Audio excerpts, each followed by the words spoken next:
সমস্ত রোগবালাই দূর হওয়ার কার্যকারী একটি আমল। নবীজি সাল্লাল্লাহু আলাইহি সাল্লাম হাদিসের মধ্যে বলেছেন, এই দোয়াটি যদি আপনি পড়তে পারেন তাহলে আপনার যত ধরনের রোগ রয়েছে, জ্বর, সর্দি, কাশি, মাথা ব্যথা, পেট ব্যথা, হাঁটু ব্যথা, গ্যাস্ট্রিক এবং গোপন রোগ সহ যত ধরনের রোগ রয়েছে, আল্লাহ রাব্বুল আলামিন এই দোয়ার বরকতে সেই রোগ থেকে আপনাকে মুক্তি দান করবেন। প্রিয় ভাই বোনেরা, এই দোয়াটি শিখতে হলে ভিডিওটি না টেনে মনোযোগ সহকারে শেষ পর্যন্ত দেখতে থাকুন। এবং আপনি যদি এই চ্যানেলে নতুন হয়ে থাকেন তাহলে নিত্য নতুন ইসলামিক ভিডিও পাওয়ার জন্য চ্যানেলটি সাবস্ক্রাইব করে রাখুন। প্রিয় ভাই বোনেরা, আপনি যখন অসুস্থ হয়ে পড়ে তখন ডাক্তারের কাছে গিয়ে কষ্ট করে ঘন্টার পর ঘন্টা দাঁড়িয়ে থাকেন, তারপরে আপনি ডাক্তার দেখাতে পারেন।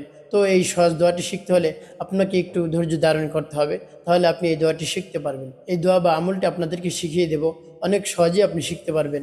সম্মানিত মা ও বোনেরা, আল্লাহ রাব্বুল আলামিন পবিত্র কোরআনের মধ্যে বলেন, ইন্নাল্লাহা আলা কুল্লি শাইইন কাদির। আল্লাহ রাব্বুল আলামিন বলেন, নিশ্চয়ই সকল শক্তির উৎস হলো আমি আল্লাহ। আল্লাহ রাব্বুল আলামিন ছাড়া কেউ কোনো কিছু করতে পারে না। আল্লাহ রাব্বুল আলামিনের যদি হুকুম হয় তাহলে সব কিছুই করা সম্ভব। আল্লাহ রাব্বুল আলামিনের হুকুমের বাইরে কেউ কিছুই করতে পারে না। তেমনিভাবে আপনি যখন অসুস্থ হন, সুস্থ হওয়ার জন্য আপনি যে ওষুধগুলো খেয়ে থাকেন, সেই ওষুধগুলোর নিজস্ব কোনো শক্তি নেই। আল্লাহ রাব্বুল আলামিনের কাছে তারা অনুমতি চায়। যখন আপনি ঔষধ সেবন করবেন, তারপরে পেটের মধ্যে গিয়ে আল্লাহ রাব্বুল আলামিনের কাছে অনুমতি চায়, হে আল্লাহ, আমি কি আমার কার্যকর শুরু করে দেব?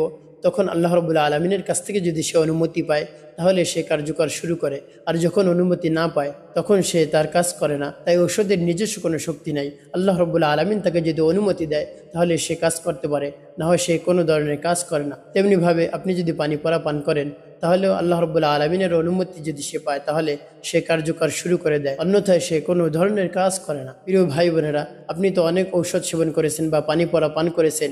আমি আজকে যে নিয়মটি বলে দেব, সেই নিয়মে যদি আপনি ঔষধ সেবন করতে পারেন এবং পানি পান করতে পারেন তাহলে অবশ্যই আল্লাহ রাব্বুল আলামিন অতি দ্রুত আপনাকে সেই রোগ থেকে মুক্তি দান করবেন। আর নিয়মটি আপনাদেরকে আমি বলে দেব।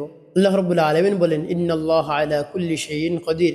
নিশ্চয়ই সকল শক্তির উৎস হলো আমি আল্লাহ। আল্লাহ রাব্বুল আলামিন ছাড়া কারো কোনো শক্তি নেই কিছু করার। আল্লাহ রাব্বুল আলামিনের হুকুমের বাইরে কেউই কিছু করতে পারে না। তেমনিভাবে আপনি যখন অসুস্থ হয়ে পড়েন, ঔষধ সেবন করেন, সেই ঔষধ যখন আপনি সেবন করবেন, ঔষধ পেটের মধ্যে চলে যায়। আর আল্লাহ রাব্বুল আলামিনের কাছে গিয়ে জিজ্ঞেস করে, ইয়া রাব্বুল আলামিন, আমি কি আমার কার্যকারী শুরু করে দেব? আল্লাহ রাব্বুল আলামিনের পক্ষ থেকে যদি সে অনুমতি পায় তাহলে সে অবশ্যই কাজ করা শুরু করে। আর যখন সে অনুমতি না পায় তখন আর তার কার্যকারী শুরু করে না, বন্ধ করে দেয়। তেমনিভাবে আপনি যদি পানি পরা পান করেন, সেই পানি পরা আল্লাহ রাব্বুল আলামিনের হুকুমে কাজ করে।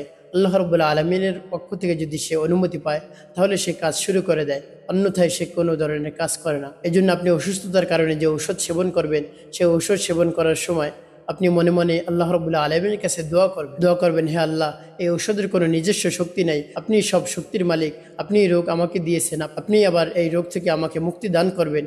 এই জন্য এই ঔষধের কোনো শক্তি নেই, আপনি এই ঔষধের মধ্যে শক্তি দান করুন, এই পানি পড়ার মধ্যে শক্তি দান করুন। তাহলে আল্লাহ রাব্বুল আলামিন এই ঔষধের মধ্যে অবশ্যই শক্তি দান করবেন এবং এই পানি পড়ার মধ্যে শক্তি দান করবেন। সুবহানাল্লাহ। আপনি এই নিয়মে যদি আপনি পানি পান করতে পারেন, ঔষধ সেবন করতে পারেন, অবশ্যই আল্লাহ রাব্বুল আলামিন অতি দ্রুত আপনাকে রোগ থেকে মুক্তি দান করবেন। প্রিয় ভাই বোনেরা, আমি দোয়াটি আপনাদেরকে শিখিয়ে দেব। তো দোয়াটি করার নিয়ম হলো, সর্বপ্রথম আপনি আপনার কাছে এক গ্লাস পানি নেবেন, তারপরে আপনি উত্তম রূপে অজু করবেন। অজুর ফরজ রয়েছে, সুন্নত রয়েছে, মুস্তাহাব রয়েছে, নফল রয়েছে, এগুলো পালন করে আপনি উত্তম রূপে অজু করে আপনি পবিত্র একটা স্থানে বসবেন। তারপর আপনি সর্বপ্রথম কয়েকবার দুরূদ শরীফ পাঠ করবেন, দুরূদ ইব্রাহিম পাঠ করতে পারেন।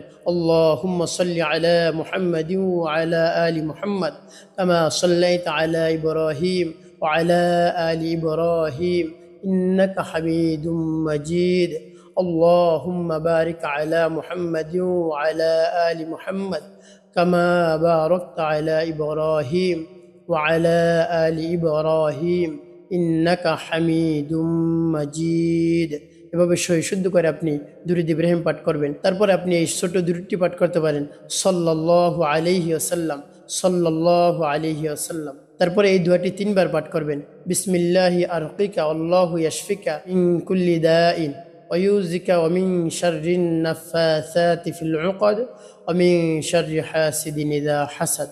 আপনি এই দোয়াটি 3 বার পরে পানির মধ্যে ফু দিয়ে রুগীকে খাওয়াই দিবেন, আল্লাহ রাব্বুল আলামিন রুগীকে সুস্থ করে দিবে। অথবা 3বার পাঠ করে অসুস্থ রোগীর গায়ে যদি আপনি ফু দেন এবং মনে মনে এই নিয়ত করেন, হে আল্লাহ এই দোয়ার বরকতে তাকে এই রোগ থেকে মুক্তি দান করেন, তাহলে অবশ্যই আল্লাহ রাব্বুল আলামিন সেই রোগ থেকে মুক্তি দান করবেন। এবং দোয়াটি পড়ার সময় আপনাকে স্মরণ করতে হবে যে রোগের জন্য আপনি এই দোয়াটি পড়তেছেন সেই রোগের কথা আপনি স্মরণ করবেন এবং আল্লাহ রাব্বুল আলামিনের উপর পূর্ণ আস্থা রাখবেন, বিশ্বাস রাখবেন এবং দৃঢ়তার সাথে এই দোয়াটি পড়ে অসুস্থ রোগীর গায়ে যদি আপনি ফু দেন তাহলে অবশ্যই আল্লাহ রাব্বুল আলামিন সেই রোগ থেকে মুক্তি দান করবেন।